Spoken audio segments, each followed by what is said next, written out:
ხულოს მუნიციპალიტეტის 4 სოფელი შესაძლოა მოსავლის გარეშე დარჩეს. სოფელ უჩხოს მკვიდრი ოთარ დეკანაძის მტკიცებით გვალვის გამო კარტოფილის ნაყოფი ვერ განვითარდა და იგი მხოლოდ საქონლის საკვებად თუ გამოდგება. წელს გვაქვს ძალიან ცუდი მოსავალი, ვინაიდან იმ თავითვე ამინდმა ხელი არ შეგვიწყო, ხნათესვაზეც ძალიან დიდი ზეგავლენა მოახდინა.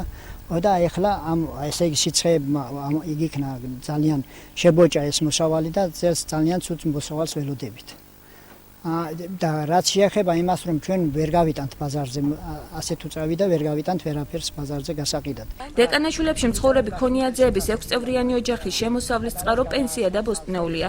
რაულ ქონიაძეს კარტოფილისთვის 2500 მეტრის ათესი ფართობი აქვს გამოყოფილი. გასულ წლებში აღნიშნული მიწის ნაკვეთიდან 4-დან 5 ტონამდე ნაყოფი აიღო წელს 1 ტონასაც არ ელოდება. ქონიაძე სახელმწიფოსაგან კომპენსაციას ითხოვს. წინა წლებთან შედარებით წელს მე ალბათ ტონას თუ მოვკრებ და ესეც იქნება ძალიან წვრილი კარტოფილი, ძალიან წვრილი, რომელსაც ბაზარზე ვერ გავიტან. გვალვის შედეგად, ან მეწყერის შედეგად, ან ღვარცოფის შედეგად უყურებ, რომ იქ იმაში, რა ქვია, იქით აღმოსავლეთში აძლევენ დახმარებას, ჩვენთან არასოდეს არ ყოფილა. ჩვენ თვითონ გლეხებს, ჩვენ თვითონ გაგვაქვს თავი.